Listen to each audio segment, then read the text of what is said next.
better not see you. What's the web stream address? Link for this year. YouTube? Yeah, the link for this year. What is the link for this? I want to send it out. FoodNearMe-001. YouTube? YouTube?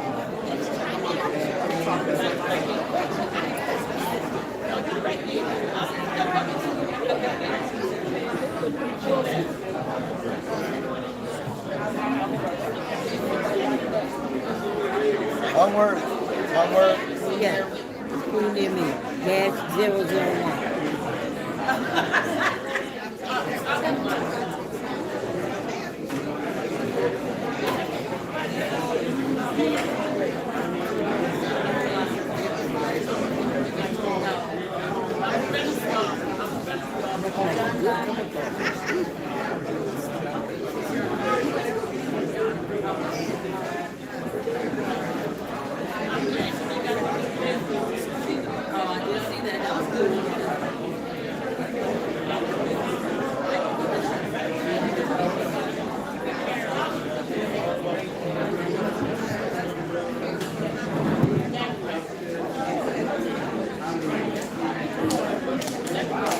So write down what you got on your screen. This. I don't see it. You asked me was it one word and then you put spaces in between. Oh, I didn't do that. I didn't do that. I did it on the phone. Let's see. Food near me, right? Right. Okay. Food near me. Oh, I gotta go back. It's one word. You put it in? Yeah, please.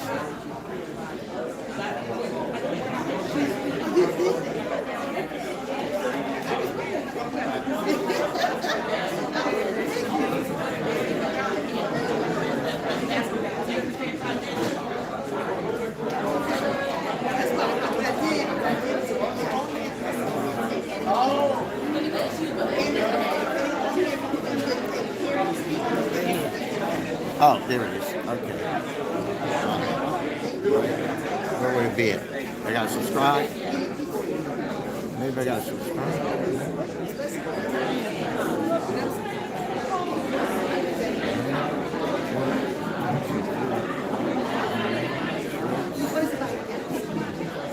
That's all y'all old stuff there.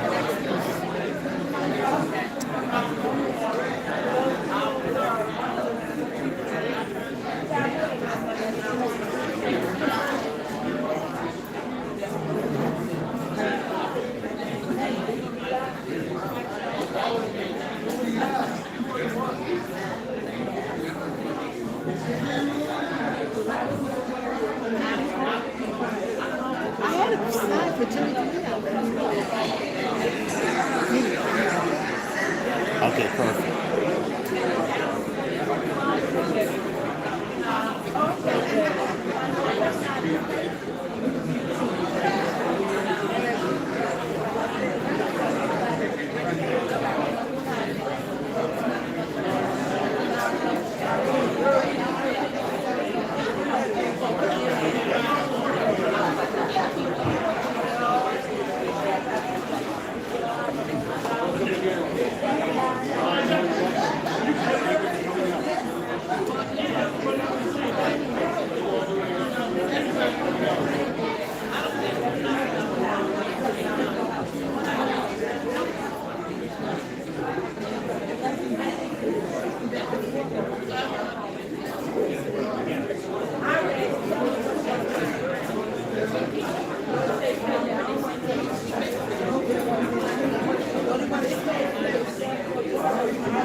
All candidates, please take your seat.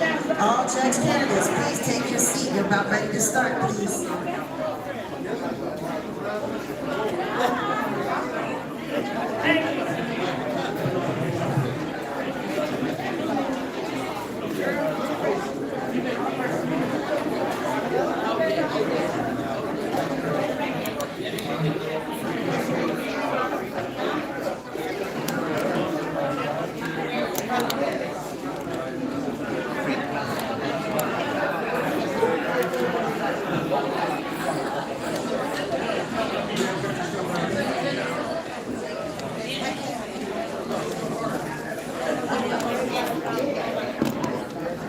Too late. Too late. I don't know where to put this at. This is full angle. Sorry, Ben.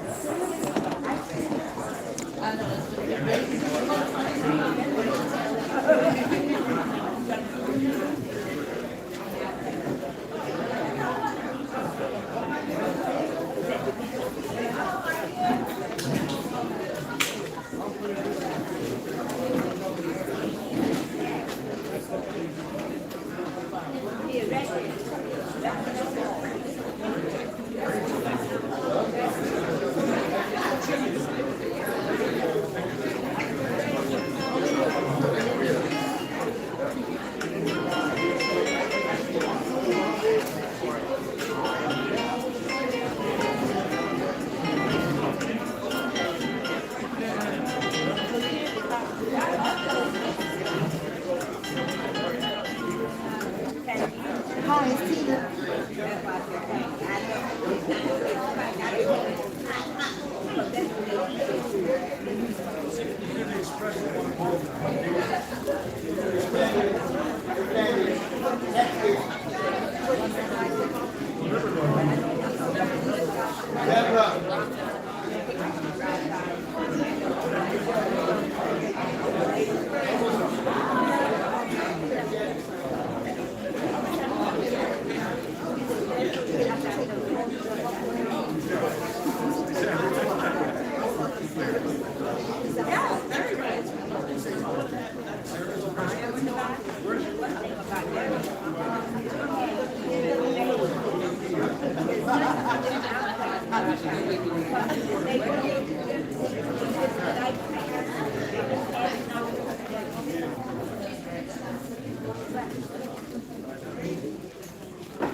I see everyone got quiet because you're eating this good food, right?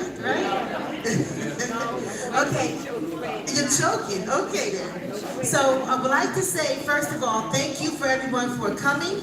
We are North Central Philadelphia CDC, and we have a collective of organizations that have come together to create a platform for our political, for our judicial candidates to come and speak with you today. Hold on a second, if you don't mind.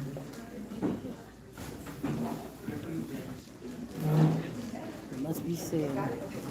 We just had a candidate walk through. I wanted to make sure she was comfortable. Okay, so I'm here today to introduce you to two wonderful people. One is the former judge, James DeLeon.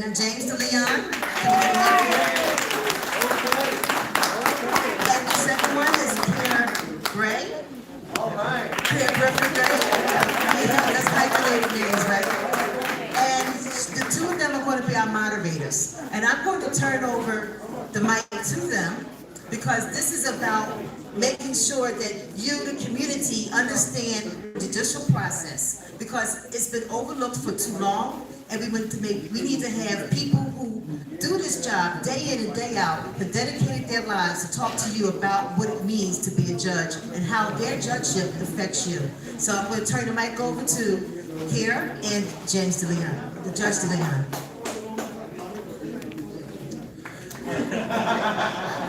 Thank you, ladies and gentlemen. First of all, I'd like you to give yourselves a hand for being here.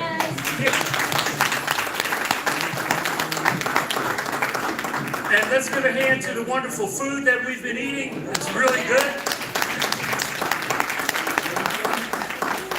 And for this great religious institution to have us here for such an event like this, it's a wonderful thing. So let's to the mosque. Hey Jackie, how you doing? Love you too. So the first thing we want to do, I'm going to introduce the controller of the city of Philadelphia. It's one of the top jobs in the city. She operates the entire budget for the city of Philadelphia. She makes the calls on all the money. In reality, the mayor has to pay due respect to the controller in order to get everything done. And I want to introduce right now the controller of the city of Philadelphia, Christy Brady. Yay! Thank you, Judge. Thank you. Good evening, everyone. Good evening. I am City Controller Christy Brady. I do agree about, what I do is count money.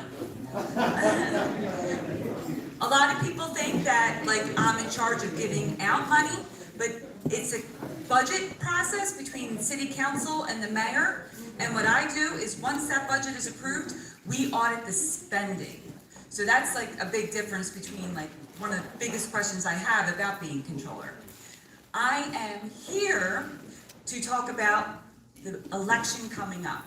I'm here to represent the 3 judges, our justices that are on the ballot that we need to vote yes for, and the reasons why. We have a president who is attacking our federal government, and we need people on our bench, including here, to keep our justice, our courts fair, equitable, and responsible. On the back of the flyers on your tables have bios of each of our judges. We have Justice Donahue, Justice Weck, Justice Doherty, and we have Supreme Court Judge Alice DeVoe. So please, please vote yes November 4th for these very, very important races that are on the ballot. It is very important that you vote yes for them. We vote for this great slate of judges here at the table.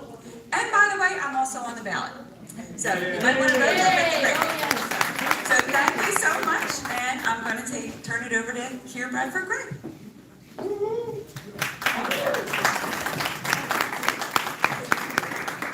Before I begin, I want to bring up the imam to I want to bring up the imam. I'm going to thank you so much for opening your space to us, and thank you for the pillar of the community that you are. So I want to let you have a message to them. Bismillahirrahmanirrahim. In the name of Allah, the gracious, the most merciful, we welcome you all with the greetings of peace. Assalamu alaikum wa rahmatullahi wa barakatuh. It's an honor to host you here in this wonderful facility. And you know, we are in North Philly, and we know this, you know, the potentiality of what exists here. And so I've been here 3-4 years now, experiencing the heartbeat, the pulse of the community. And we really appreciate all the judges because, you know, you enforce and you keep the rule of law and you uphold what in Islam is very important, accountability at the end of the day. I'm going to be accountable to a higher power, and I would like that power to be just, to be merciful, to be compassionate, to show grace. And this is what we're here for. Thank you very much. Thank you for that wonderful introduction, and I do agree with him. It's so great that we're right here in North Philadelphia having this conversation.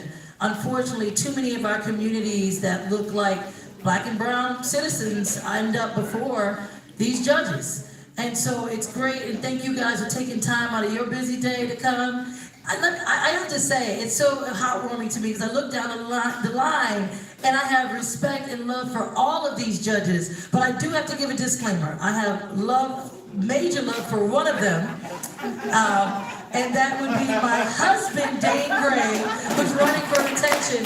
So I wanted to put that out there so you know. Yes, I do have a bias slightly, but I do know this brother is an amazing man. So I just want to put that out there.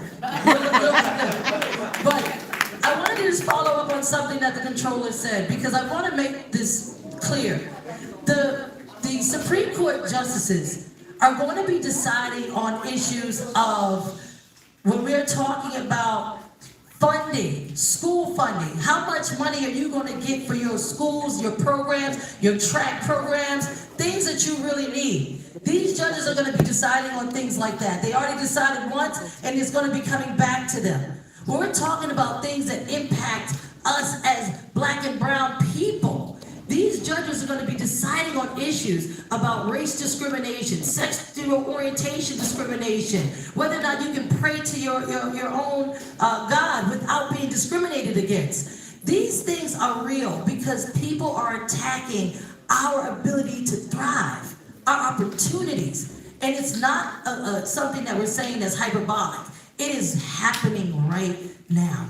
Can I just get a show of hands to anybody who understands the role of a Supreme Court justice? And this, all right, we got about 30% in here.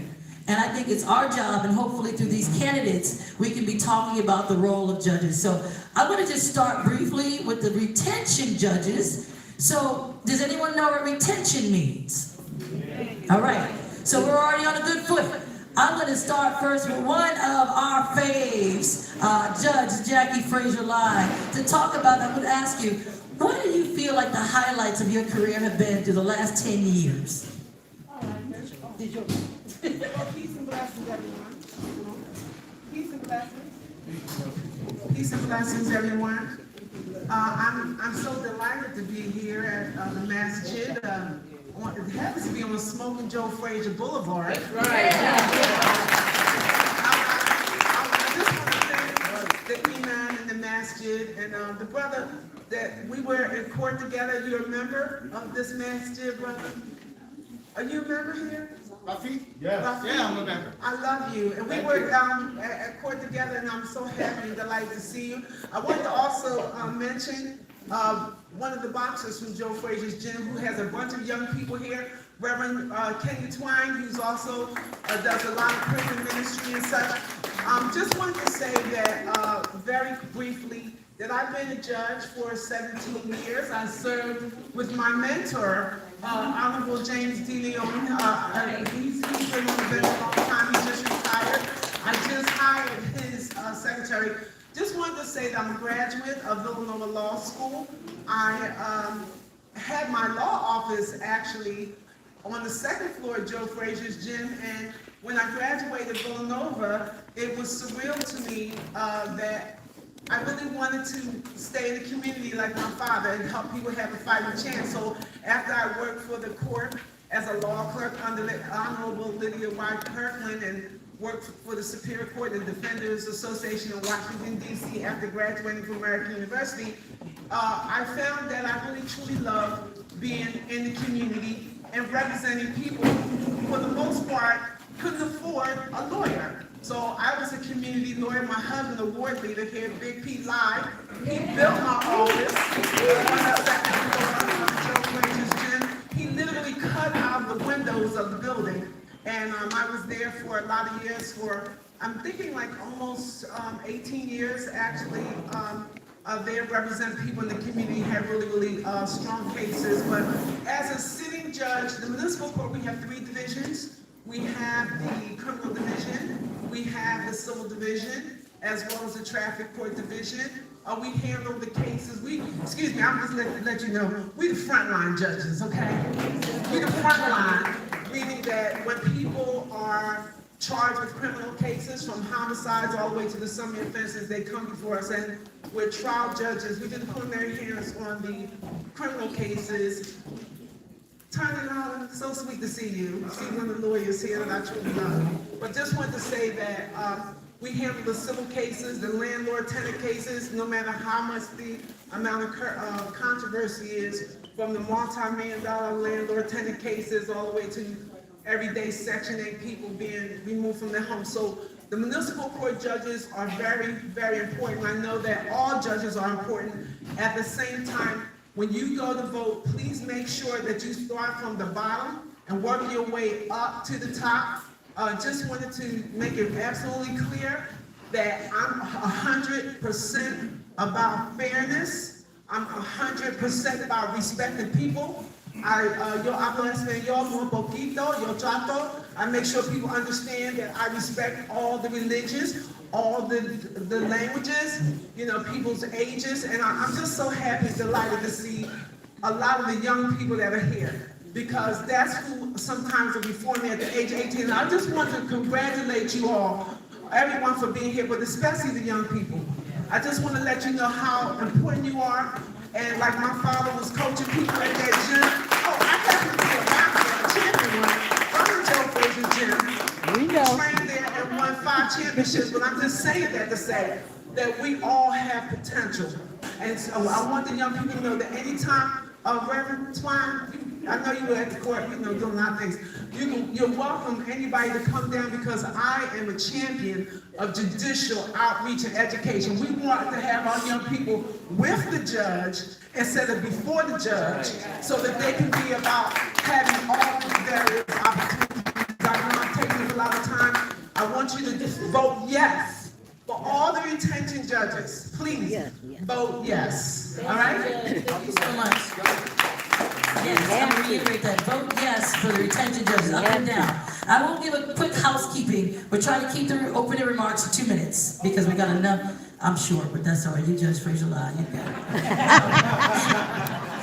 it. Next, we have the Honorable Dane Gray.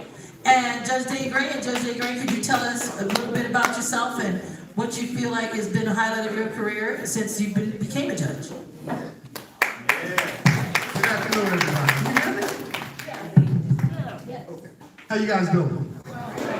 My name is Dane Gray, and I'm up for retention. I was elected 10 years ago. And when I was elected 10 years ago, I thought I was going to criminal court because that was primarily my background. I was a criminal defense attorney. Unfortunately, I was married to the chief defender of the public defender's office at the time, and they thought it would be a conflict if I was a judge in criminal court while she was over handling all the public defenders. So they put me in one place I didn't think I was going to be. Didn't think I'd fall in love with. And that's family court. How many of you guys know what dependency law is? Okay, let me check it. How many of y'all know what DHS is? I handle those cases when DHS comes into your life. Okay. And there's sad cases, there's good things and there's bad things. Very often when DHS comes into your life, they come into your life because there are allegations that you can't take proper care of your kids. And unfortunately, very often, that's what I see. So what we do with dependency is if you come into my courtroom, we determine if you can take proper care and control of your kids. I first make that decision. If I decide you're doing what you need to do, I discharge the case and waive my body. If you do it, if you can't take control of your kids, then we have different issues. The first question is, can your kids stay in your house? Is it safe for your child to stay in your house? So we have to figure out where children can go. Should they stay home? Do they go to foster care? Is there a relative they can go to? After we make those decisions, we give families approximately 24 months to fix whatever it is that brought you into DHS. What's drug abuse problems, mental health issues. There's a ton of things that can bring you in. After 24 months, if you haven't rectified it, DHS has the ability to terminate your parental rights. The one for adoption. Yep. And unfortunately, I have to do that sometimes because unfortunately, we don't always get it right. That's been one of my biggest problems in family court because I can't see. When I'm in family court, I see others. I see my community. The problem with that is I know the problems of my community, I also know the fixes. And sometimes we can't fix the problems. Okay? So we got to get on everybody. I yell at people.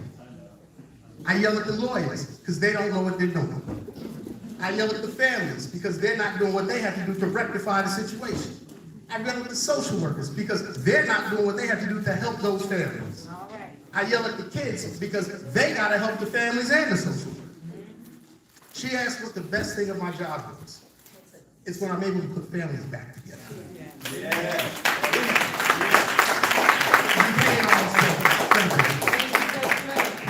Thank you, Judge Gray. Again, I'll reiterate, retain all judges. Now, another judge running for retention is none other than Judge Stephanie Sawyer. Please give her beginners for 2 minutes. I got it. 2 minutes. We're gonna hit this and split this, okay? So listen, I've been a judge for 10 years as well. I've been in the criminal courtroom. One of the things I want you to take away from here is court of common pleas judges are what I call the gatekeepers of justice. Why do I call them the gatekeepers of justice? Because we're the last line where we actually take testimony and actually see the individual and have an opportunity to actually see what's happening. When you want to appeal a case, when it goes to an upper level court, it's just looking to see if we made a mistake. So if there are no mistakes that they can actually see, there's no changes that are going to happen. Now, please don't misunderstand me. We most certainly need the policymakers that are in the higher courts to remain. We have our hands tied, and we have no choice but to follow the law that is articulated by the appellate court judges, which is why we need to make sure abortion stays legal. We need to make sure all of these different things that happen at the Supreme Court level is why we need to vote yes. Now, to me really quickly, for 10 years, I've been on the bench in the criminal courtroom. I'm now in 804. I created a program called Resource-Based Sentencing and Supervision. It has been my thought that when I'm sentencing somebody with 2 possessions with intent to deliver in a 10th grade education, I can set my watch to his 3rd. It is time we stop acting like we don't know that. We need to sentence them to get their high school diploma, to get vocational training. You know what they say? Pull your pants up, put a mid in your mouth. Make some decisions in your life that allow you to actually be able to take care of your family in a respectable manner, right? There's this great thing called this great American pie in the middle of the table, and everybody needs a slice. Once they have a slice, they're gonna protect their pie. But if you block them away from any possibility of having a slice, what do you expect them to do? Right? Resource-based sentencing and supervision, it's a system of accountability whereby the sentencing and supervising judge has to articulate a comprehensive sentence that attacks the root cause of the actual offense, and for every condition, provide a cost-free resource so they can meet that condition. I'm tired of people saying, pull yourself up by the bootstraps, knowing you got no boots. We are in the business of passing out boots and making them pull them up. That's what we do. And we're hoping 30 seconds. We are hoping, what we're doing right now, we are hoping that you put the word out there that the Sentencing Foundation, which is I'm the founder and board chair of a nonprofit organization designed to spread this program of resource-based sentencing and supervision to give opportunities to people to actually change their own lives. We're not passing out fish sandwiches, we're passing out fishing rods. That's right. That's right. In the Bible. In the Bible. And with that, please retain me because I would love to on November 5th say the people of Philadelphia have spoken that resource-based sentencing and supervision is what criminal court judges need to do to actually stand in that lurch and to actually be an intervention that allows people to change their own lives where they won't want to commit crimes. Thank you. Thank you. Now, just make sure you know, voting day is November 4th. November 4th, Tuesday. Tuesday, so don't forget that. I know Judge Sawyer said November 5th because she's thinking of waking No, up. she didn't. When she can claim it, that's right. But November 4th is the actual voting date. That's the one. You know about the retention judges. So, it's my pleasure to introduce everyone in this room to the slate of candidates that are running for election, that they're going to be up here in a few minutes asking you for your vote. Now, I'll tell you this, I know each and every one of them, and I've worked with each and every one of them, and I'm letting you know that we couldn't have a greater slate of candidates for the city of Philadelphia than who we have here right now. That's right. Now, the first person I'm going to bring up here for you to meet, and she's going to ask you for your vote, is Sherry Cohen. Now, you might know Sherry because of her last name, Cohen, because this is Councilman David Cohen's favorite daughter. Come on up, Sherry.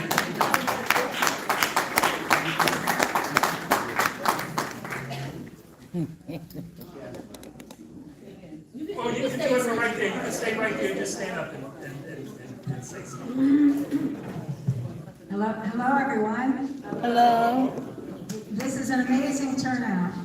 So thank you all for being here. I want to thank all the organizers, including Tina Marie, and I want to thank Stu for doing an awesome job. Thank you so much. I want to thank the judge for mentioning my late father, Councilman David Cohen. Who was always a fighter for the people, and in whose legacy I stand and seek to continue on the court. So my background is like my father. I've been a lifelong activist in fighting for economic justice, social justice, and racial justice. I was raised that way, and it's all that I really wanted to do. But I'm also a lawyer, and I am running for judge because of the importance of the courts, because of the changes we need to make on the court to make the courts more fair to everyone. I have a background as a lawyer, and I practiced a variety of areas of law over 30 years, but most pertinent to what I'm doing now is that I've been a tenant rights lawyer. So one of the courts, as Judge Frazier might mention, is that it? Okay. Okay, I look forward to talking to you all more in a few minutes. Thank you. What's your number? Oh, what's your number? Your ballot number. Everyone give their ballot number as well. Don't leave. Okay. Somebody asked. 115. Okay, well, if you're voting straight Democrat, then all you have to do is just go down the list and vote for every single candidate that's there, because they're all Democrats. That's right. Okay. That's right. So, the next candidate is going to be a great judge. Just like every one of them, this is Amanda Davidson, and she's going to tell you why it is that you should vote for her. In 2 minutes. Hi, everybody. I'm Amanda Davidson. Interesting fact, I was on Judge DeLeon's court appointment list when I was 24 years old, and I've been a lawyer now for 31 years. And all I wanted to do was get into the courtroom and help people and make things fair. That's why I went to Temple Law School when I was a young person, and all I ever wanted to do was try to make things a little more fair and a little more just, because all around I see all the time things that don't go the right way, and I've been in courtrooms, and I know what it feels like when the judge knows one of the parties and is joking around with one, and the other party feels left out. I'm going to be a judge because things need to be fair in a courtroom. I'm going to be on the front line in this court with the people, because because I know what it's like. I raised 2 kids on my own from when they were very small until they've grown up. I know what it means to sacrifice. I know what it means to have hard times and work through it and just to make sure that I'm working hard, but always being compassionate and good to people. And that's why I want to be a judge, because that's the kind of judge I want. My name is Amanda Davidson. I've done criminal law, I've done civil litigation, I've done family law, so I've done every kind of law. But what I want to do is listen to people, and I want to solve problems. And I think the municipal court on the front line is where we can do that. I am a creative person, I'm a person that listens, and that's the kind of judges we want in Philadelphia. So please vote for everybody here, and remember my name, Amanda Davidson, on the ballot, and please vote for me. Thank you.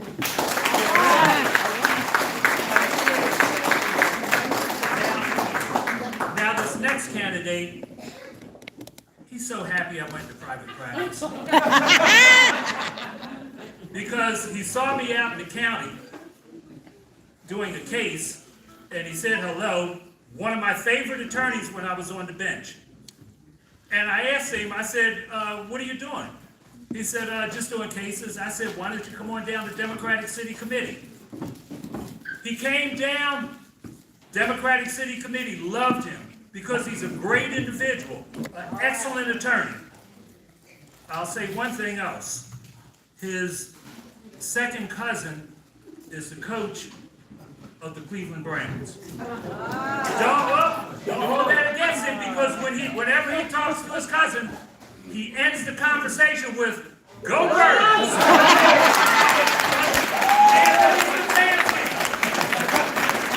Thank you, Judge Leon. Been redeemed. I'm so old that Kevin Doherty and I were both young assistant DAs in front of Judge DeLeon. Wow. Wow. Then both Doc and I left the office and we went our separate ways, but we're in private practice. We tried a lot of cases together, and the judge is correct. I did run into him out in Montgomery County, and he looked quite foreign without a robe on and a suit on. And then he did send me down to city committee, and I was fortunate enough to become Bob Brady's lawyer for the last, I guess, 3 years or so, and made my way, won the primary with all my colleagues here. So everybody that's sitting here, who's the judges who are running on the ballot, not the judges who are up for retention, because they won 10 years ago and 6 years ago. We've already won the primary, and now we want your votes on the general election to send a message.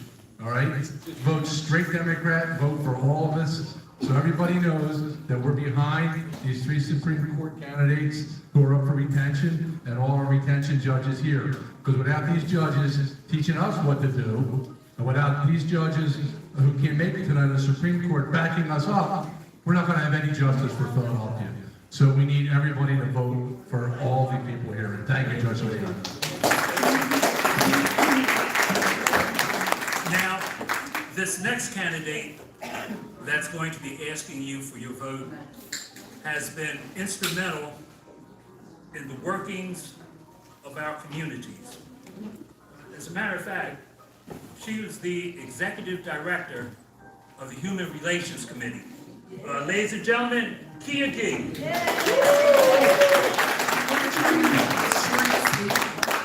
I know you need to hear from the rest of my colleagues, so I'll just give a little bit about myself.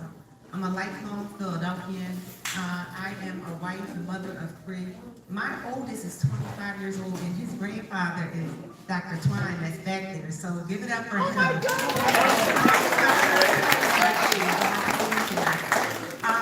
A little bit about me. I'm a non-traditional lawyer. I've been a public servant for 25 years.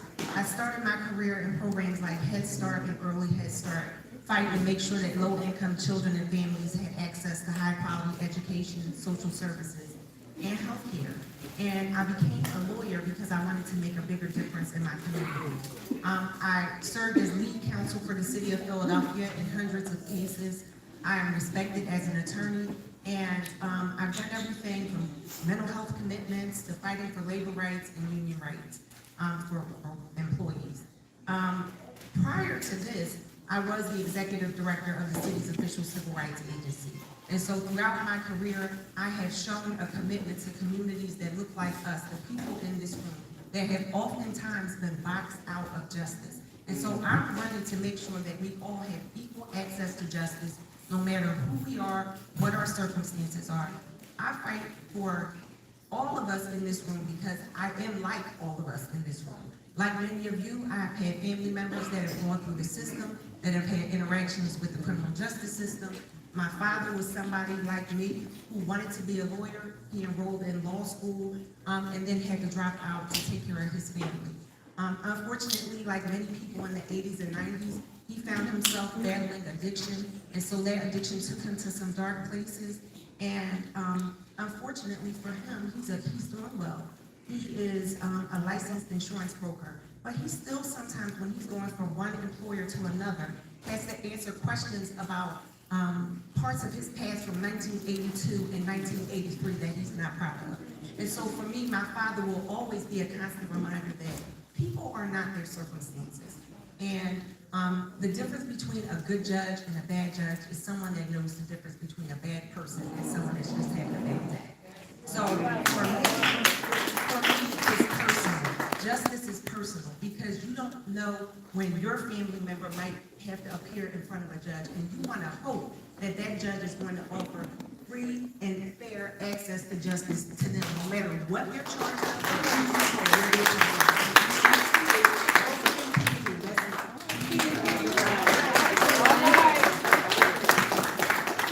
So the next candidate that's going to be asking you for your vote, I saw her right when she started initially practicing, and I noticed how hard she fought for her clients. And I was so proud when she came up as one of the candidates that the Democratic Party voted on to be on this slate of candidates. And one thing about her, she has that type of, let me say, genius mentality, because she's coming on bench at 35 years old. Yeah. Ladies and gentlemen, let me introduce you to Sarah Jones. Hello everyone, my name is Sarah Jones. I'm gonna do one correction, I'm 37. I would like to be 35, but I don't like to correct the judge, but I'm gonna do it tonight. A little bit about me. For the past 11 years, I've worked for criminal defense attorney Gregory Pagano. I practice criminal defense. I joined him in that practice, misdemeanors, felony cases in the Criminal Justice Center. Within his practice, I opened up my own family law practice. Child support, custody, protection from abuse. I'm in the CJC and family court on a daily basis. I'm still practicing now. I'm still running from one courthouse to another every day. I decided to run because our family courts are important. We talk about criminal justice all the time, and it's a hot topic, and I agree that it's extremely important. But what also is important is our family courts. We do not talk about them enough, they're not mentioned enough. We need judges in family court that have practiced family law. I am one of the youngest here running. I also believe that our bench could use younger people on it, younger people that have a different perspective, that understand things that the youth are going through today. Those are just some of the reasons I decided to run. I'm not going to take up too much of your time, but I'm going to ask you one thing. I argued successfully before the Pennsylvania Supreme Court in 2024. It's one of the greatest achievements of my career. And I'm going to ask you this. Each and every one of you has a group text that you're in. There's probably 10 or 15 people in it. I want you to text that group text tonight to tell those people in that text to vote yes for our Supreme Court justices. If you can reach out to 10 people tonight, that will make the biggest difference and the easiest thing to do. Pick up your phone while you're sitting here, while you walk out, and text them how important it is, and text them, make sure they go in there and hit yes. Thank you all. Yeah, I understand that feeling of winning a case in front of the Pennsylvania Supreme Court. When I was in private practice, I had a unanimous decision in my favor in front of that court. It's really an achievement. And it brings me to the next candidate who's going to be asking you for your vote. This gentleman he worked his way through law school as a DJ, doing hip-hop dances. Okay? So he knows our youth. Okay? He knows our youth. Okay? As an attorney, I have seen him and heard of him getting adoptions for deserving individuals. This is a man who's going to do one of the best jobs that we can ever have a judge do in family court. Ladies and gentlemen, he's asking you for your vote. Will Braveman. Thank you. I started out as a law department attorney. I served for 12 years, Dine in family court, where across the bar from me, one of my adversaries and colleagues was Judge Gray, where we would argue about football constantly, but that's a story for another day. In any event, after that I went and I represented a union. I'm the designated attorney for 1,400 municipal workers, and I fight hard for them. And earlier today, and this is something I do 4 times a month, I represent mental health court patients who the county is trying to commit to a mental health facility, and I represent them to help them get the treatment that they need and also to get out as soon as possible, and that's what I do. Notwithstanding all of that, what people always ask me about the most is DJ. And I'll just say this, that every time I DJ, after I would finish a set, the Will Braveman Legal Clinic began. And people would ask me questions, and that work has continued for me throughout my career to just help and give back, and it's my pleasure to do that. I wanted to devote the rest of my time to talking to you and expanding on one of the thoughts that has been put out there, the importance of the retention race. As you know, sometimes state lines can be drawn in weird ways that exclude voting blocks of people of color, and that's called gerrymandering. I did a pro bono piece of work on anti-gerrymandering, and I know how important it is that we draw those lines right. And guess who decides those cases in the state of Pennsylvania? The Supreme Court of Pennsylvania. If we lose the Supreme Court, we could lose the state of Pennsylvania in a national election. That's a reality. Okay, that is real. So when Sarah tells you to get on your text chains, if you're dead set about avoiding a dictator in this country, get on your text chains, because we need to keep the state of Pennsylvania properly districted so that our votes are meaningful. That's real. Okay, so please, when we ask you to do that, really understand the importance. Our country is at stake. It's not just like 3 judges on the Pennsylvania Supreme Court. It could have implications that are far-reaching in our entire country. Please, I can tell you Justice Stockton, I have a personal story about him, 30 seconds, and then 10 seconds. After he would adjudicate kids delinquent, he would attend their graduation ceremonies. That's the kind of guy Justice Stockton is. That's the kind of guy we need on the court, who cares about kids, who attends their graduation ceremonies. I'm Will Braveman, thank you.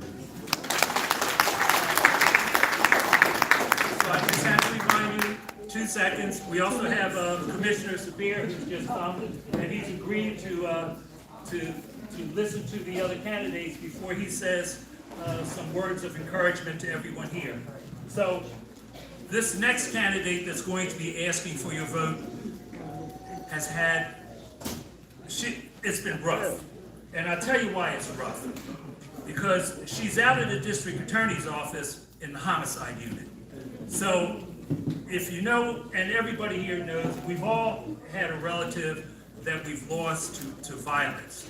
And we all wanted a district attorney, if they found out who it was, someone who would be our knight. Someone who would work with our family to make sure that justice was done for our loved one that we lost.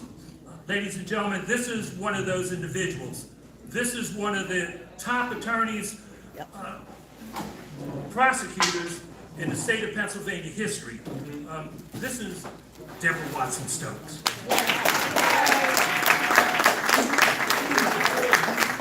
And she only has 2 minutes, which is rough. Okay. Good evening. Good evening. Good evening. Outstanding. I am Deb Watson Stokes. Oh. Can I pause you for 1 minute? All right. It's a very good reason. Okay. We had a group of young people here today. Right. They come from out of High Day. And they have to leave because of the time. But they wanted to make sure they got a question in. If we could give them the floor for 1 minute, just give them that question before, see if they all have to go. And I want to see Okay. where you go. Cindy, can you represent, please? Cindy, can you represent the question? I don't know where you want to. Come on. Yeah. Because I lost them, but it's in the process, so you're gonna have to leave at a certain time. Can someone just ask the question for I-Day to represent Archie? Sure. Okay. So, good evening, everybody. I'm Jackie Bonner. I'm the Director of Administration for I-Day, which is the Institute for Development of African American Youth. And my question is, we do work with a lot of youth that are designated to us through the court system. My question for the judges is, with the current climate that we are facing, what steps are we taking in the courtrooms or going to take in the courtrooms to make sure that we are looking at our youth and judging our youth, not based on their mistakes, not based on the reason why they're before you, but understanding the environment they come from and some of the challenges that they face, which is why they tell themselves in front of you. Let's have one person, if they could, take that question. Deborah standing. She was. Let me say. Well, like, I want to ask for 2 minutes though. You get 2 minutes for the question, and 2 minutes for the All right. So, this is what I'm going to say. I think the court system needs to meet everyone where they are, right? I think we need a holistic approach to the family, considering the family circumstances and where they come from.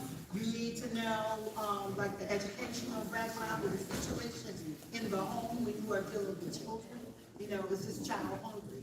Are they in a situation where they are abused? Do they attend school? Do they not attend school?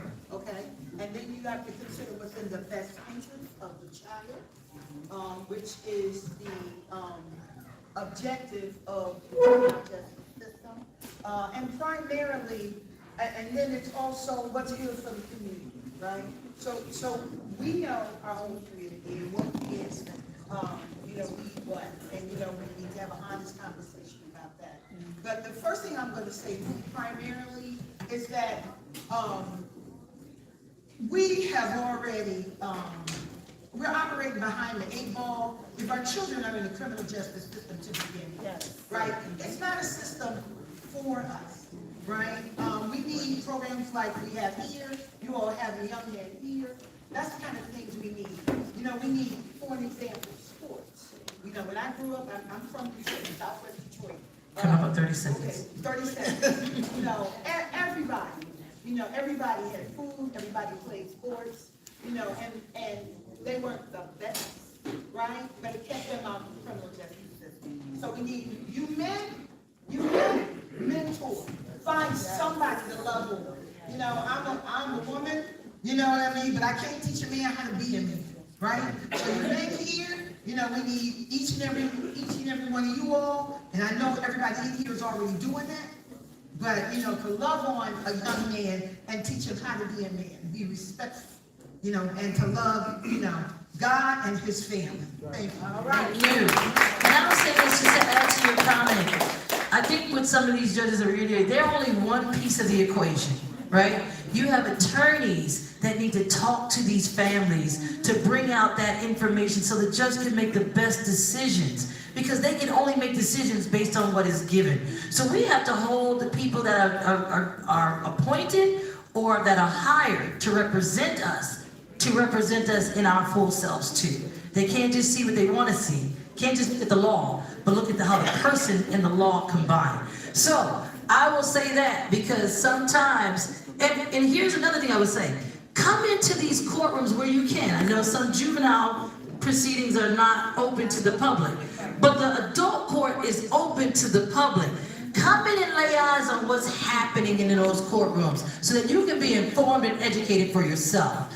All right, so we're going to give Deb Watson-Stokes one more chance to introduce herself. Now I'm going to cut you down 1.5 minutes. What you all have already heard is that I'm the #1 female trial attorney. I'm sorry.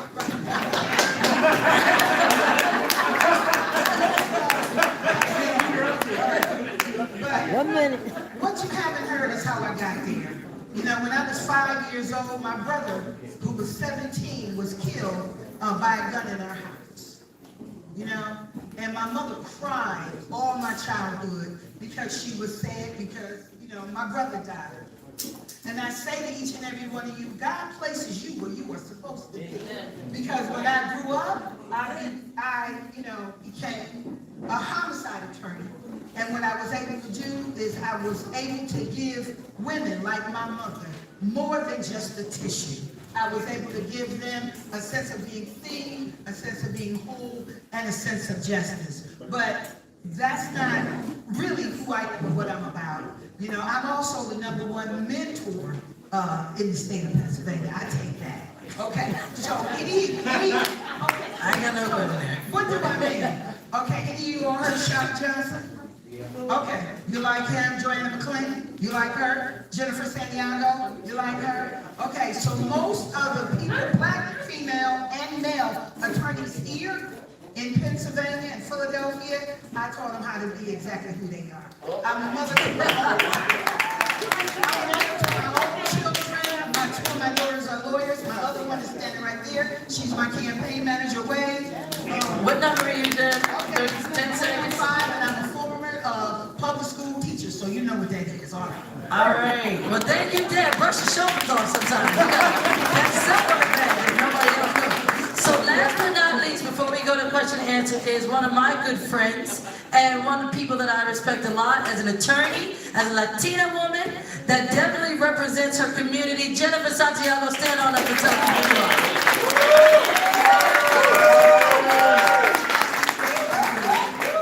Good evening, everyone.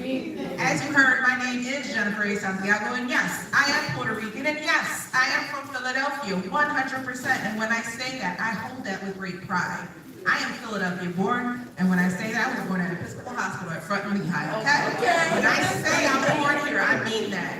I am educated here, Central High School, class of 259. University of Pennsylvania undergrad, Temple Law, and because I'm a little extra, I went to St. Joe's for my master's. So when I say I'm Philadelphia educated, I mean that too. Yes, I have spent my career here in Philadelphia helping our community, not just in criminal court, where I gladly took court appointments from Judge Jackie Fraser-Lyons, from Judge Stephanie Sawyer, because yes, our people don't always have the funds, but they do deserve the best representation. Hear me when I say that, because the number of folks would give me, are you a real lawyer? I promise you that as a court-appointed attorney, I am still an attorney. I still believe in giving the best representation. But then I also represented families in family court, divorce custody support, protection from abuse, juvenile delinquent, and juvenile dependent. Thank you, Judge Gray. Because yes, I was before him too. And I took court appointments there. And she didn't get yelled at, right? I would love to tell you that's the truth, but we're going to just say it. You know, Judge Gray put it out there already.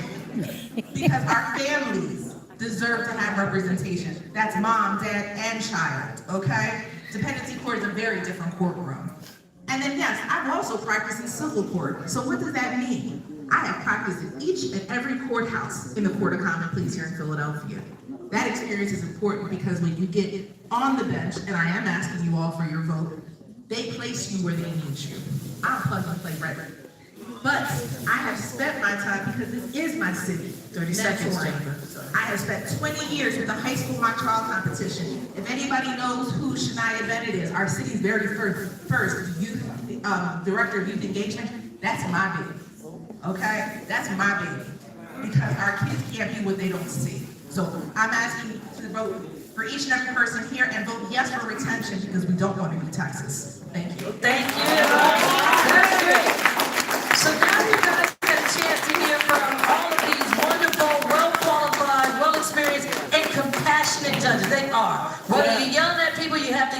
from a point of compassion. But while no one else wanted to admit that they yell at folks, there's things that we need to make sure that these judges know what they're doing and that they should be back into their seats, and these judges are going to be excellent for our communities. We are going to now have question and answer sessions from the audience. Oh, I am so sorry. Listen, I love our commission, because he's sitting here as the celebrity he is, being just as humble and patient as anything else. I want to make sure that we introduce, and y'all give it up for our commissioner, Omar Sabir.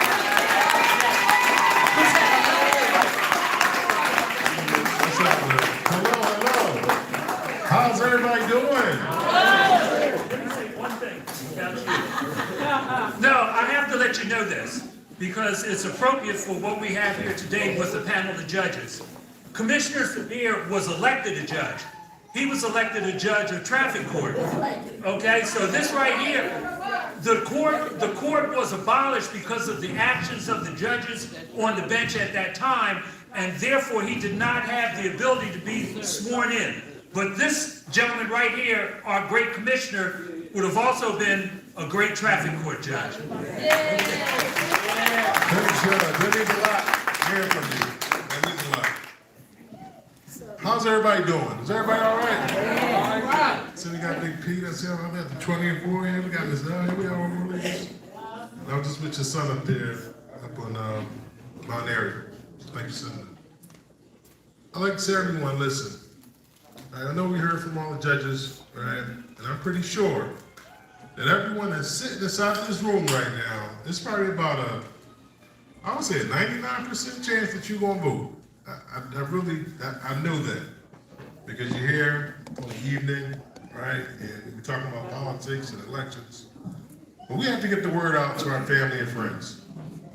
And I know oftentimes you blame the young people. I'm telling you, it's older people that's not voting, right? It's a lot of people that's just saying, you know what? This election does not matter. We already had an election. The person that we wanted to get in there lost. And there's nothing else that we can do. People feel powerless right now. People feel that they cannot do anything. And it's up to us to let people know that there is something that you can do. And you have an opportunity to do this. And we can do it now, or we can wait until November the 4th. We have 10 satellite locations that are open all across our city. And you can walk in, get registered to vote. If you're not registered, and most of you are registered, I'm pretty sure the people that you know is registered, most of everybody in Philadelphia is. They can walk in, request their ballot, and print the ballot out, and in 5 minutes, they can have their civic obligation done, so that we have to wait till election day. Did you know that? So I need you to be ambassadors. I need you to let everyone know to come on out. We want you to vote. And we want you to do it right now. We don't want you to wait. We don't want you to have a mistake. We don't want you to have an opportunity where you can't do it. I've heard all the excuses. Like, I gotta get my hair done. I gotta go to work. I gotta travel. I forgot about election day. All these different excuses that we heard, we have taken away all the excuses so that way you can still cast your ballot in a timely manner here in Philadelphia. You don't even have to leave the house. As Red Parker always say, you can vote in your PJs. So now it's so easy. But now all it takes for us is the ambassadors to have the enthusiasm about our election process. When they look in your eyes, they have to believe that you believe this voting stuff. Because the reality of it is now we're not dealing with accurate information. We're in an era where people can say anything, whether it's a lie or not. And if people look like that, they tell the truth, people are going to believe it. So right now, we need people now to make sure that our family members and our loved ones are voting. My father, God rest his soul, every single election day at 9:30 in the morning would call us up for the people that didn't vote. And he already knew who voted because the committee people already told them who didn't vote. So he already knew. So by the time we got the phone call, when my dad called, he said, hey, the lady didn't see you. We knew exactly what lady, and we knew exactly what we had to do. And we have allowed voting to become optional in our homes. That's the problem. We can have early voting, we can have celebrities tell you to vote, but the reality of it is, people don't trust unless it's people that's inside of their homes. So I'm asking you, matter of fact, I'm actually begging you, because only you have this power, because they trust you. And I need you to tell them to vote. Ask them to vote, and then after that, you gotta tell them who to vote for. If you do it 3 times, it's a 70% chance that they'll vote. 70% chance. We did the research, we talked to everybody. They said we won't vote when y'all tell us to vote, and y'all think it's serious. When President Barack Obama was out, yeah, everybody was hyped about it. But what happened right after that? Every 6 months, there's an election. We gotta let our family and friends know. And we also have to let our family and friends know who have criminal backgrounds. We have to remind them that they can vote. We have millions of people across our country who are registered to vote and are eligible to vote, but they don't believe that they can vote because somebody lied to them and told them that if you have a criminal background that you can't vote. So it's up to us to bridge that gap. And you go to our website at vote.philly.gov to get all the information that you need. We got all the websites, we even got QR codes right here. It is holding up a sign. You can just scan that. And we got some critical deadlines coming up. October the 20th is the voter registration deadline. October the 28th is the vote by mail deadline. And November the 4th is the deadline at 8 p.m. Must have a completed vote by mail ballot. We can't accept postmarks, so we gotta have it in our hand. And as long as you're online by 7:59, you're gonna be fine. But you gotta get online by 8 p.m. and you can still vote anywhere. So I'm asking you, everybody's deputized. Let's get out there and let's lift our voice. Every block, every voice. Thank you. Thank you, Rich. Before we go to question and answer, I want to make sure you know that if someone is not registered to vote, you still have time to vote. To get registered. There is the North Philadelphia League of Voters that are over there in the corner with this wonderful woman waving her hand. Please, if anyone is not registered to vote, go over there and get registered. What is the dates that you have for the deadline to register? October 20th is the deadline to register if you want to vote in this upcoming November 4th election. So they can celebrate on November 5th, right? So, and you can vote today. Well, no, it might be closed. Tomorrow. You can vote tomorrow at any of the satellite voting locations, which I believe they have a list of those over there. You can see my friend right here with every block, every voice. He'll let you know where you can do that. You want to get it out the way? Get it out the way. Go ahead and vote, and it will be unencumbered. Your vote will be counted. All right, so now we go to question and answer. Judge, I think you have a question. Okay. These are questions for you. If you have a question, raise your hand, and we can come around with the mic.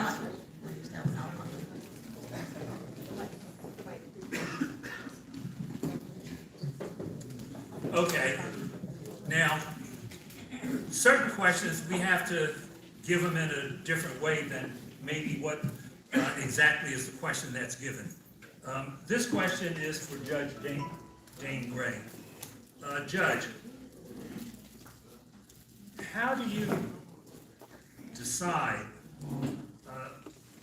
when a person is able to speak on a matter in your courtroom if they're not represented and before you make your decision?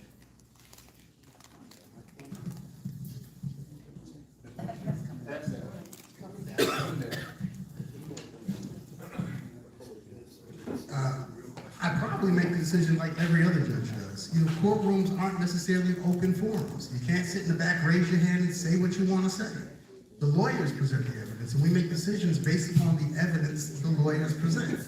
Now, there's sometimes in my courtroom that I see there's people in the back, and they have some, maybe it's like a brother or something, and they look like they have some information. I might say, you got something to say? And ask them. I don't do it all the time, but sometimes if I see somebody out there, I will ask somebody in the room if they have something to say.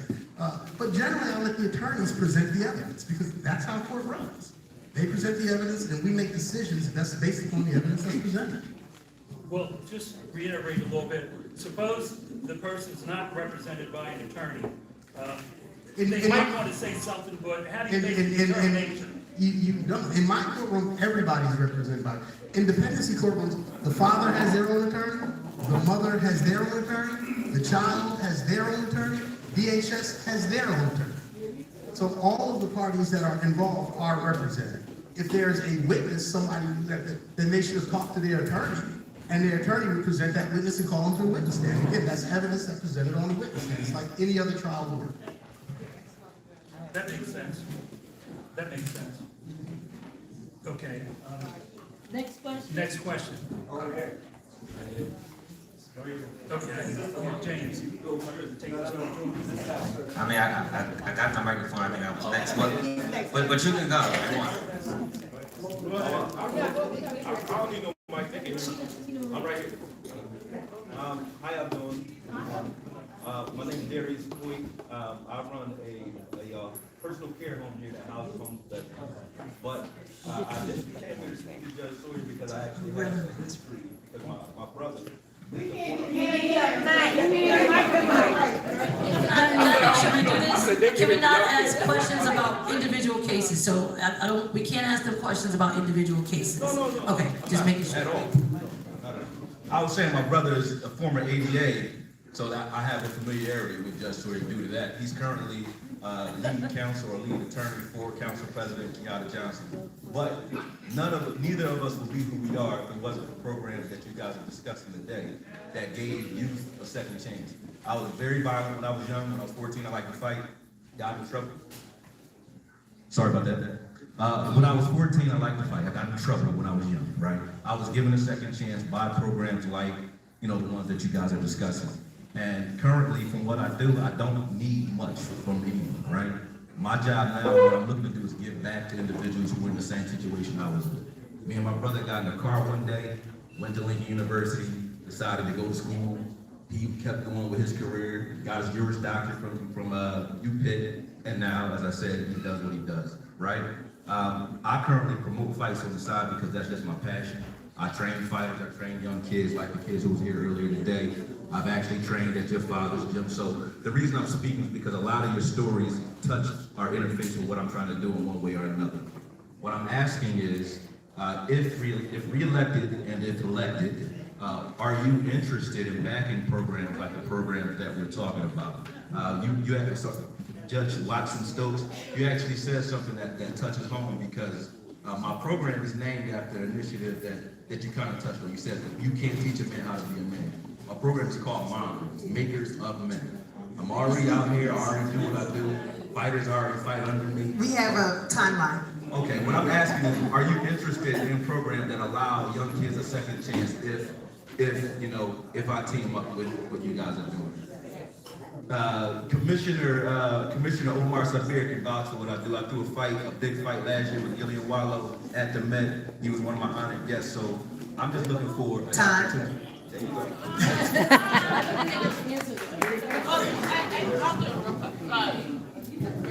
First of all, my husband's a veteran, so I'm extremely appreciative of what you do. I would be more than honored to collaborate with you in any program. But us as judges, and one thing we don't talk about enough, is us as judges need to vet programs as much as possible. And I always am concerned with everyone saying, oh yeah, that program's good, let's send that kid there, let's send that child there. For me, I want to know everything about that program, and I want to know where that child's being sent to and who they're with every day. Because if programs don't have accountability, then we can't expect children to have accountability. So thank you. Thank you very much for that short response. What we're going to do is we're going to set some housekeeping rules because we want to make sure everyone is heard. Yes. So everyone's going to have one question, straight to the point, and then you're going to pick who you like to answer that question. And just really quickly, can we just let Judge Sawyer answer because she has been doing this, and if she could keep her remarks to 2 minutes, that'd be great. Less than that, all right. And oh my goodness, Judge Frazier Line has been doing this a lot. 2 minutes, Judge, please. Yes, I just want to say, at the Justice Juanita Kistel Criminal Justice Center in room 104, they have the resource hub. It's a part of the problem-solving municipal court. I like to see it in every courthouse. 3 years ago, because I'm on the judicial committee for homelessness, I started this initiative with the judges of color. So 3 years ago, so now as of this year, it started. So you can come down, you can get the QR code. It's for people that work at the courthouse, for victims, for defendants, for anybody. So they concentrate mostly on mental health and people that are in need. So if you have a program, you can reach out to the court, you can reach out to my chambers, and we will do what we can to plug it in. And then also, as candidate Jones said, it does have to be vetted. So really quickly, so resource-based sentencing and supervision is a system of accountability. The vetting part of the actual programs happen at the subsequent status listing. You cannot give disenfranchised, traumatized people a bunch of programs and tell them to go do better. Because if they could do better, they wouldn't be in front of you in the first place. You need to have a comprehensive plan that is designed for that person. The secret sauce of resource-based sentencing and supervision is the individuality with which every person gets treated. Cookie-cutter justice is no justice at all. The vetting process happens at the subsequent status listing where you say program, how's the defendant doing, and defendant, how's the program doing? I get too many defendants telling me the program's not doing their job, I cut them and don't use them anymore. That's how you vet them. Yes! Let me reiterate. That is the 21st century model. We should be making sure that our courts are giving individualized attention to people. No categorical approach. We are all individuals. We all have different needs. Thank you for saying that. I've been pushing that since I became the chief defender of Montgomery County. Individualized basis. That means bring your information, let them make the decisions. Okay, we're gonna have our next question over here. Thank you very much. State your name. My name is James A. I'm glad I had a second question because Judge Sawyer, you already answered the primary question, so I knew I had to write a second question. But my question really is open to any of you who want to take it on. But just acknowledging that Philadelphia, Pennsylvania, we send more kids to adult jails and prisons than any other city in the country. Do you think that is does it say more about the young people in Philadelphia, or does it say a lot more about the judges we elect? Let's take that because I want to make sure we know the process. When a kid is charged as an adult, it's not the judges who make that decision. It's the DA.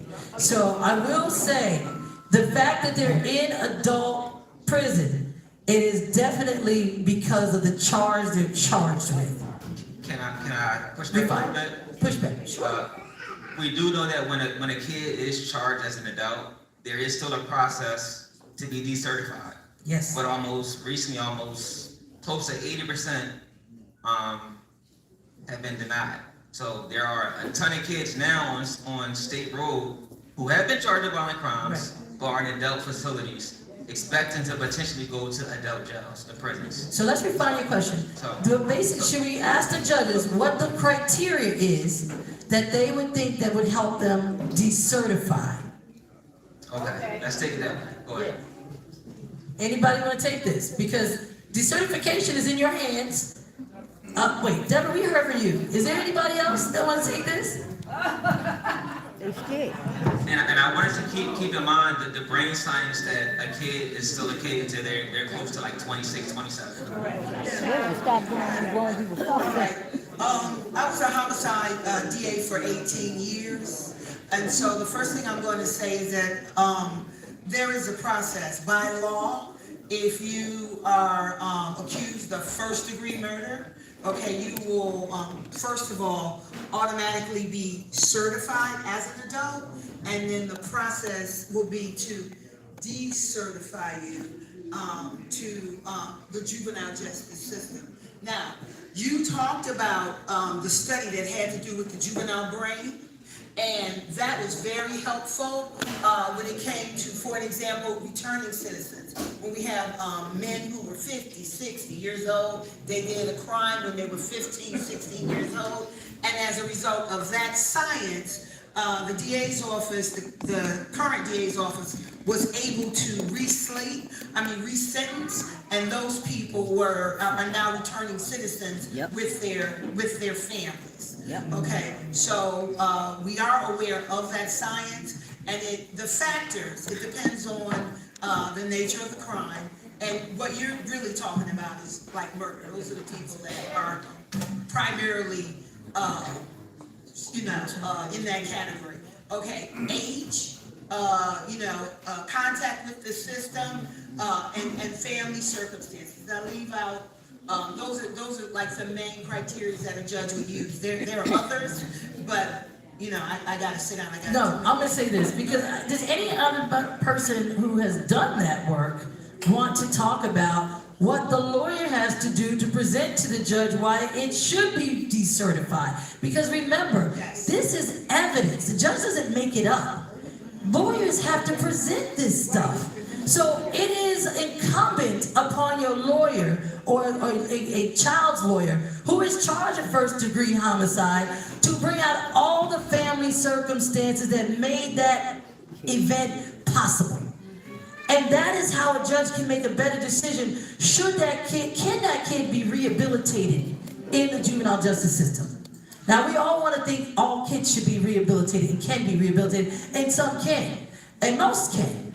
But there are certain circumstances where there's cold-blooded murder involved that is, you have a higher hurdle to overcome. And that is in the lawyer's hands to present to those judges. Just real quick, one of the things she said was psychological reports. That child is going to be seen by an expert. They're going to pull the school records. They're going to interview anyone who has ever, like parents, friends, teachers, and so the goal is to really, treat a child like a child. We are smarter. We do know the science, but it does depend on the circumstance. Okay, I'm going to have to interrupt a little bit because it's 7:37 and we have a ton of questions out there. So we have loaded all these questions say to me that we need more forums like this. We need more conversations like this because we all don't know. We don't know. We need help getting the answers. So, but for right now, let's think about our time. Let's think about each other, and let's try to make sure we keep our questions succinct as well as our responses.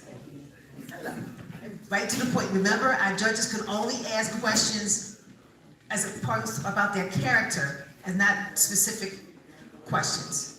Not specific cases. Well, good afternoon. My name is Yolanda Taylor. I represent the mothers been through the family court system, and it is a good turnout. I am going to keep it short because I am aware of the time. I'm just curious in this crowd right now, how many people are parents that have been through the court system? Can I just get a hand in the room? Let me see here, okay?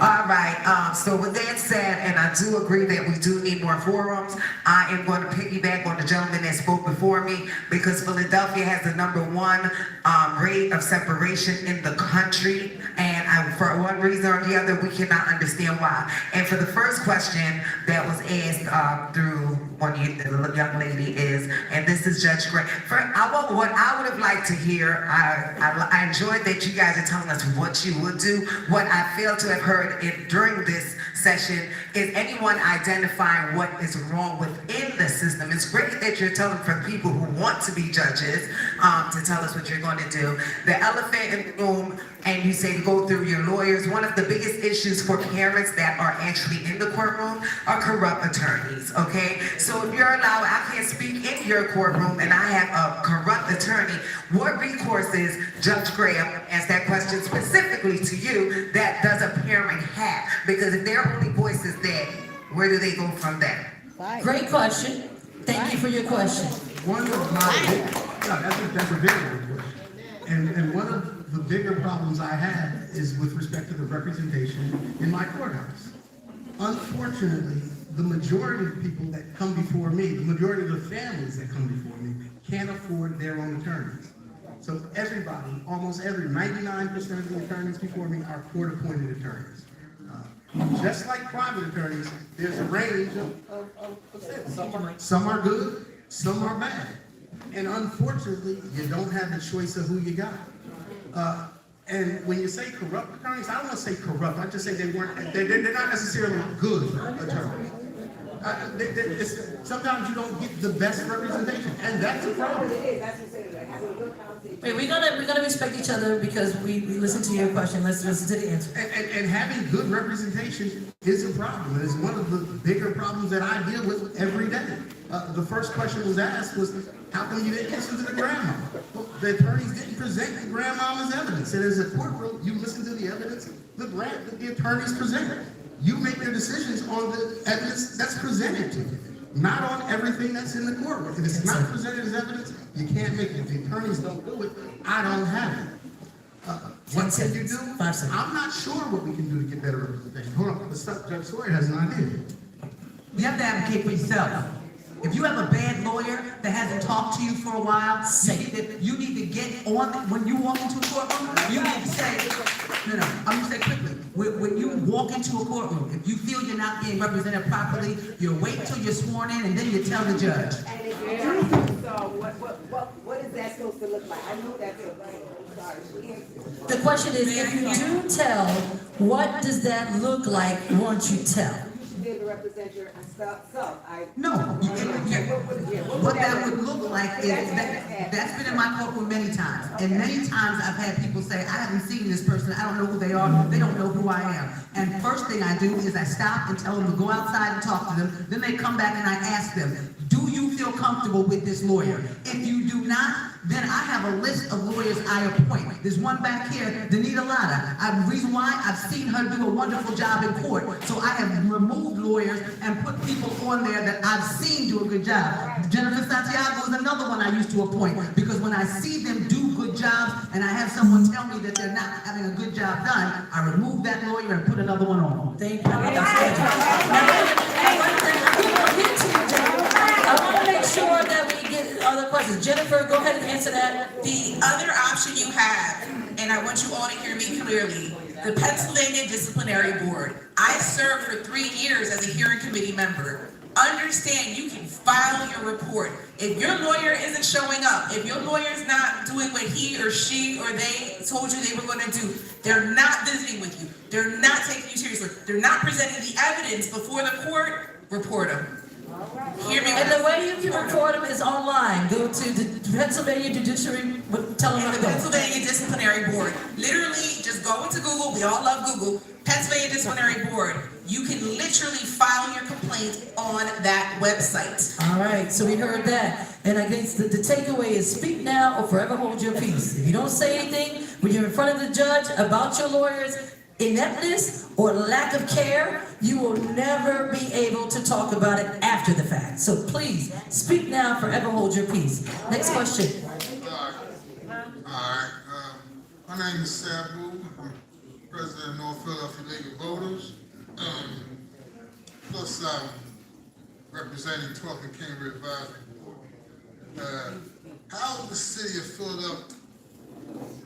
I would like one judge running for re-election and one person running to get elected to answer this question.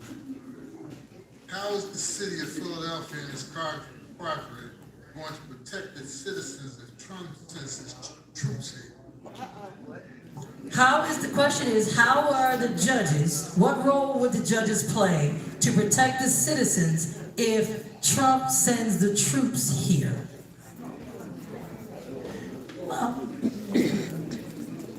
One re-elected judge, one lawyer running to be elected. Judges have the authority to actually hear cases in controversy. That means somebody has to file something to get it in front of a judge, for the judge to have the jurisdiction with which to say anything or to do anything. Our authority is not triggered just because of things that happen externally. Something happens externally and there has to be redress that requires there to be a filing to get it in front of us. So let me make sure we understand something. Things that the judges hear come to them because lawyers have to file a motion. So if the troops are here in Philadelphia and they should not be here because they created a fake false narrative about the level of crime that is called for now the Insurrectionist Act to be implemented.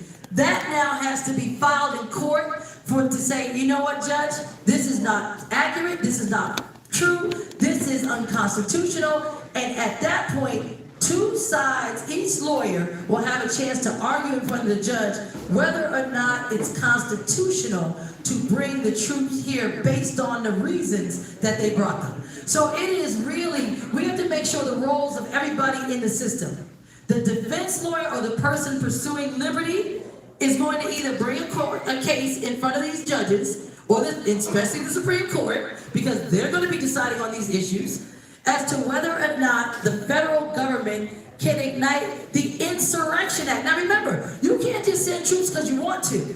You have to make up facts that would give rise for them to come. And the facts have to be so egregious. Usually it's in the time of extreme upheaval. Like if there are people rioting uncontrollably, where things are being destroyed all over the place. Those are the moments when troops are sent. Not for everyday policing. That is just not legal and that's unconstitutional. I hope and I know that that case lands in front of any of these judges or any of the Supreme Court judges. They will do the right thing for Philadelphia citizens. We want to get one more question. I think we have time for one more question. I think we have Miss. Oh, I'm sorry, brother. Well, two more questions. We'll take one and then we'll take you. All right, first off, how everybody doing today? My name is Stanley Velocity James III. I'm a professional boxer here from Philadelphia, as well as a philanthropist, as well as an entrepreneur. I have a few stores here. Me being somebody that come from kind of like a bad background, a lot of disciplinary schools and stuff like that as a younger guy. Me being somebody that's changing my life around and trying to get involved with the things that I'm mentioning.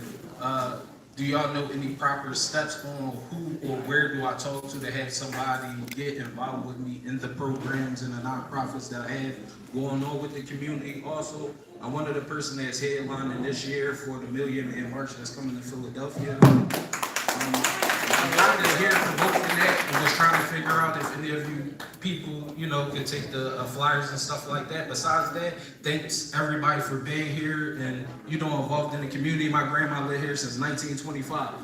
You know, right on the corner. So anything that got to do with this community, I'm pretty much a part of. So that's pretty much my question. Where do a guy like me and where can I go or who would I talk to get involved with these things that I have going on in the community? Okay, question. 100%. As mentioned, in room 104 of the Justice Juanita Kid-Style Criminal Justice Center, there's the Resource Hub. They have professional navigators that help people. So we in Philadelphia, unfortunately, we are #1 in homelessness and poverty among the large urban areas in the whole United States. So the fact is that we have to be boots on the ground from the perspective to make sure that we are doing what we can to intercede before people get arrested. So, and the thing about it, from the perspective of the Resource Hub, again, it's for victims, it's for defendants, it's for people, it's for everyone. It's not just for people that have been sentenced. Someone to mention that. I just want to make sure, his question was how can he be a part of it? And I do think Judge Sawyer's sentencing resource, you should probably get with her after this, because I'm sure she can look at your program and see if it definitely fits within hers. That's when people have been sentenced. I thought isn't that what you're That's saying? true. That's the distinction. And you know what? I love that. When I'm from the problem solving court, okay? The problem, we try to correct the person when really it's the issues and circumstances in our community that need to be corrected. So each and every one of us that's in here, I love you, Sister Ward Leader Ellie. Is that Ellie? I wasn't sure if that was you. I'm wearing glasses, you know, I'm old now. Okay, but I just wanted to say. So I love that we're attacking we're attacking the problem from two angles. She's getting them pre-trial before they're sentenced, and there's unfortunately some people that have to be sentenced, and Steph Sawyer is working that out so they don't come back. 2 bites of the apple. Please get with both of these judges. I would like to hear more from the candidates who we not heard from. So can this next question be answered by some of the candidates we have not heard from? Hi, I stand here not as a victim today, but as a voice of the people. I am not here to say every attorney is corrupt. I'm here to say some are. I'm not here to say every judge is unjust. I'm here to say some are. And until we're allowed to speak the truth openly with protection and without retaliation, justice will continue to fail families like ours. Then I did hear a point brought up that, you know, when you're going before these courts, which I am one that's before the courts, that I didn't have money for representation. So that, what do we do for people that don't? Do we just accept that that's just what it is, and hopefully that we get good representation? And one last thing is, we don't get a second chance to raise our family, but the system is chance after chance to fail us. That's the real imbalance of power. So my question is this: what real accountability is in place when attorneys ignore us, when judges don't follow the law, and when children are taken with no plan to repair the harm? Great question. So I guess the question, we answered the first question when attorneys fail you. So basically, you have to speak up in court, and if you speak up in court, you have to make sure you put it on the record what they did not do. They never talked to me. They've never visited me. They don't even know my name. So then, I am going to give it to them. I want to make sure that we get the second question.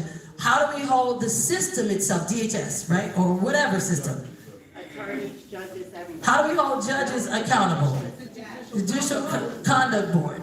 Well, somebody answer that, please.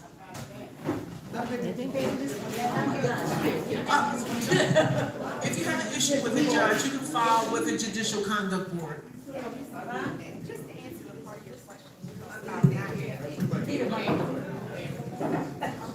Just to answer your question, you talked about not having an attorney, not being able to afford an attorney. I think it's important for judges to know all the resources that are out there, so that when people come to them who don't have legal counsel, that they can either appoint an attorney for them or direct that person to community legal services, Philadelphia Legal Aid, Philly VIP. There's so many resources for people who don't have counsel that I think it's important for us, because we are public servants, to know what services are out there for the public. So that would be my first thing. And then the last one is, how do we hold people accountable? I have something else to add to that. Some of the best attorneys in Philadelphia County are in the public defender's office. I was fortunate to, you know, when my short time in the DA's office was 7 years, the best attorneys I went against were the public defender's office. That's where I'm going to start when I'm on the bench, is I'm going to go there, and then if one of them can't do the case, or if they have a conflict, I'm going to ask them, who would you use? They're the best. It doesn't work like that totally. Well, so we're going to change it. I'm sorry, I don't want to give you false hope, all right? Court-appointed lawyers are court-appointed. If you have a public defender, you qualify at the time of the initiation of the case. You can't appoint a public defender. Well, you can at some point if you had a private lawyer and you qualify. But for the most part, court-appointed lawyers are the lawyers that sign up to be in this pool, and if they're not doing what they're supposed to do, you gotta go there. But we gotta move. I'm sorry, ma'am. Give me one moment. Just to answer your question straight, I was a lawyer for the Department of Human Services for 9 years. And the straight answer to your question is you can ask for a new attorney. That's one way. And you heard what Keir said about making a record of why you're asking. And you heard what Judge Sawyer said about how a judge can choose to appoint you a new attorney. That's one thing that you can do. Another thing that you can do to hold the Department of Services, Human Services, accountable is to explain to a judge why they're not offering the types of services that your child needs, that your family needs. Your child has their own attorney, that's the child advocate, that's the public defender in the system. You can talk to the public defender and say, here's what my child is not getting. That attorney has an obligation to offer those services to that child, to your child, to your nephew, whoever it may be. You can explain it to them, and you can ask a judge, make an order, judge, that the department oversee this and make sure that these services are in place so that the department is held accountable. That's how you do it. All right, come on. I just have a comment. My name is Renee McNair. I'm the ward leader for the 20th Ward. In the beginning of this forum, there was a question about the services for children that can have a big impact on how to not go to jail. Well, my daughter had experience at William Penn High School, which is not there now, at Gordon Thompson. And she went on the field trip, and when she returned, she said, Mom, I was so afraid. She said, they act like I was in jail. We went in the courthouse, we went to jailhouse. She said, I do not plan on going to any of those places. And I said, well, you never know what your life is going to be about. But I'm glad that you attended that field trip to understand that you don't want to go to jail. So I just want to say maybe that can be done in the schools where they can have a program for young folks to come on field trips to see how it really is to be in a courthouse, be in a jailhouse, and see how the process is. It may be a big impact on their minds and how they do things. Yes. I just want to say, being that I had those comments, I hope I'm not judged, and I hope I'm not guilty. Okay, thank you very much, everyone. We have one more question. Hold on one second. Hello, everybody. For the past, I think 11 years, I've been a machine inspector for the polls. So I ask all of you, because as the people come in to vote, the first thing they say is, I don't know them judges. I don't know them people. What are you going to do to have people come in and want to vote for the judges? Because I can't tell them who to vote for.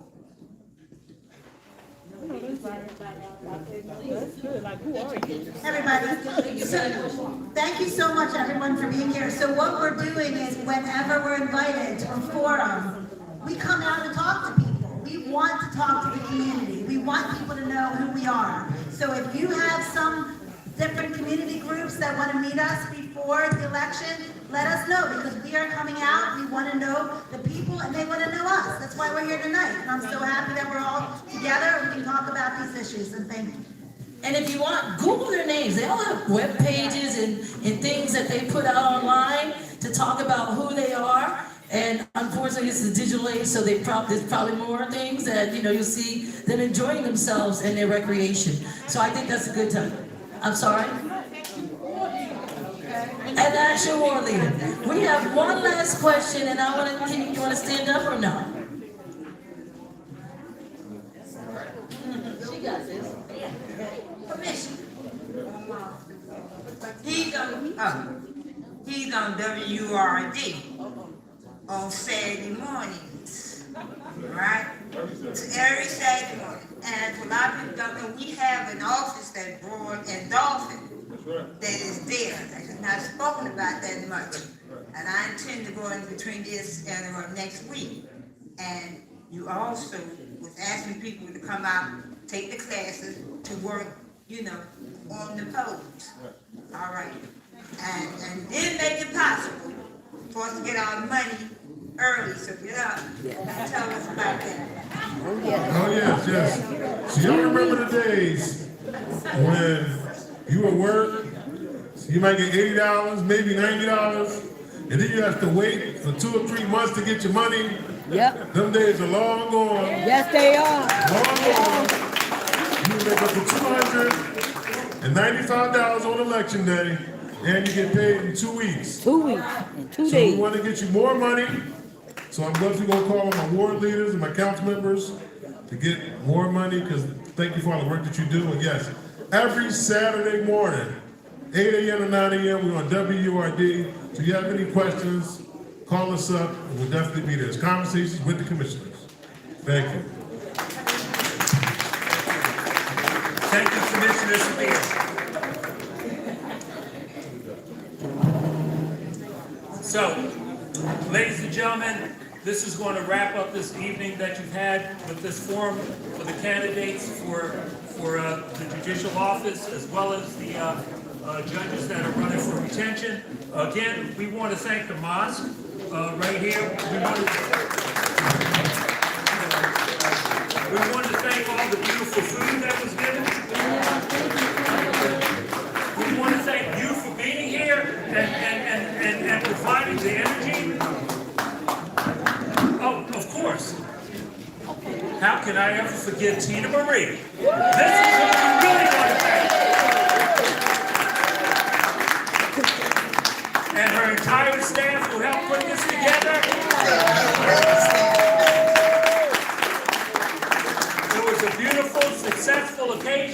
Everyone here has heard tremendous information from you. They're taking it back. Remember, each one of these judges here has asked for your vote. Please vote for them. Vote for them for election. Vote for them for retention. Thank you, everyone.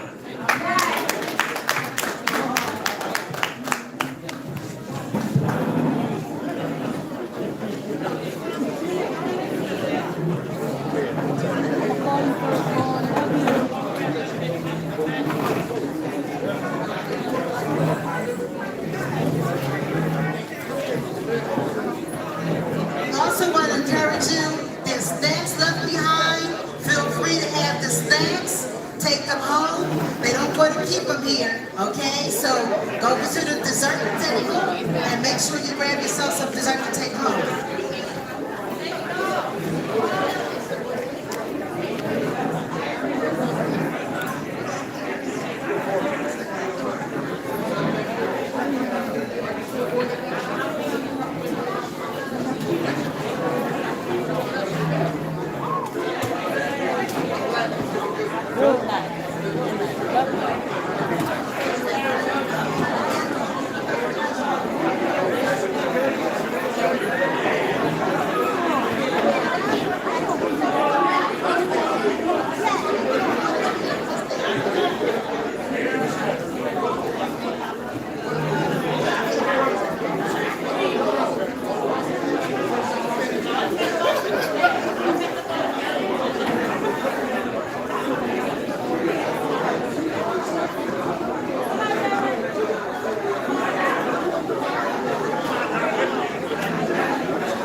ain't taking those hands off.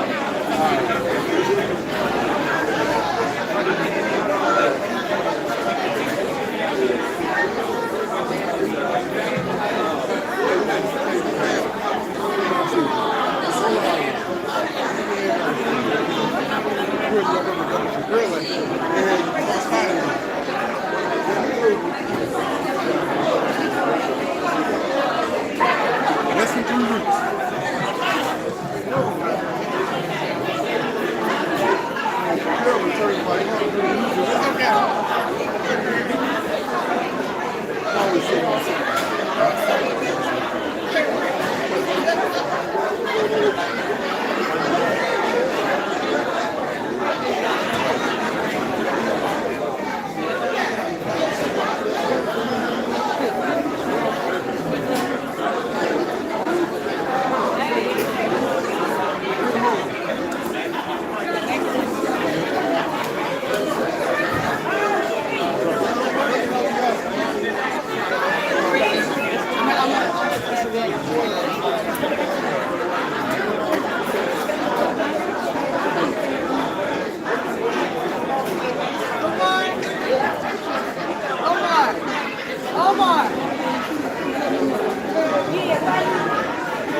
Oh, there she is. Miss L? No. I'm done with y'all. No, I ain't talking to y'all. I'm talking about. I'm gonna let you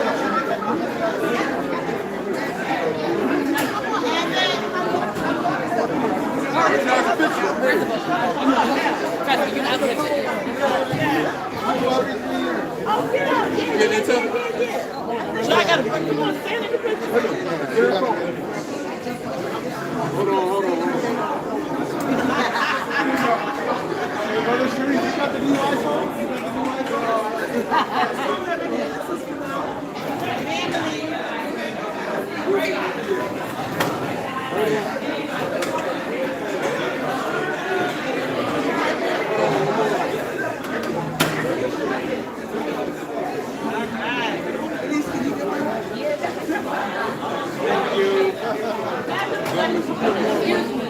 Let me get a good picture. Let me get a good picture.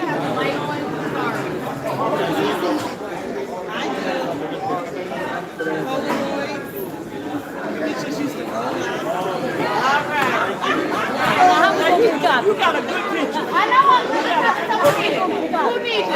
I can airdrop everybody. You don't want that. Oh, now you got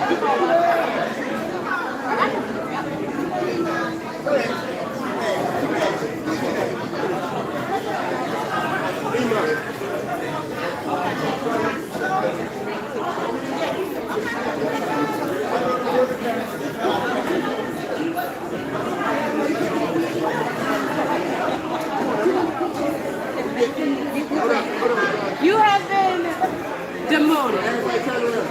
Everybody face forward. That's good. All right, hold on. We got one more strap. Hold on.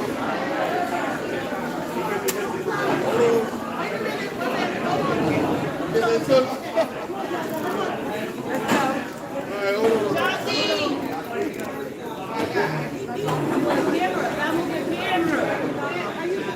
They want my picture. I need eyes. Eyes. cross-eyed, Judy, look ahead.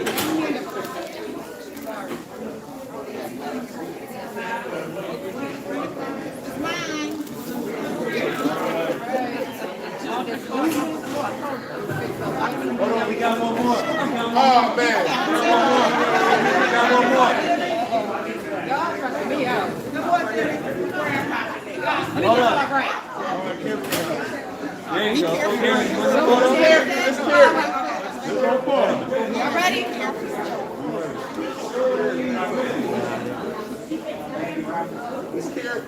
I hear. That's a lot of drugs.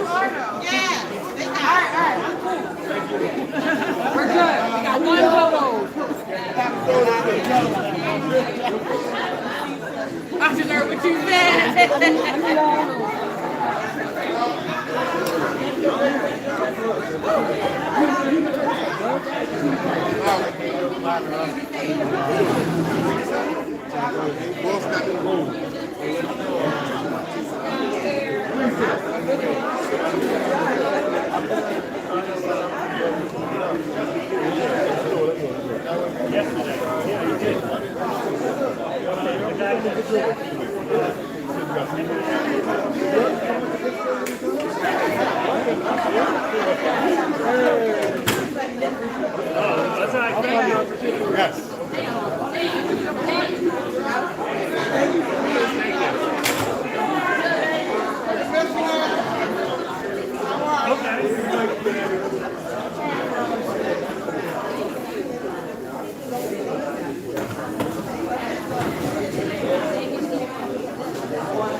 I told you I was going to turn it around. Take this, Jackie. All right, bro. Take it easy. Thanks so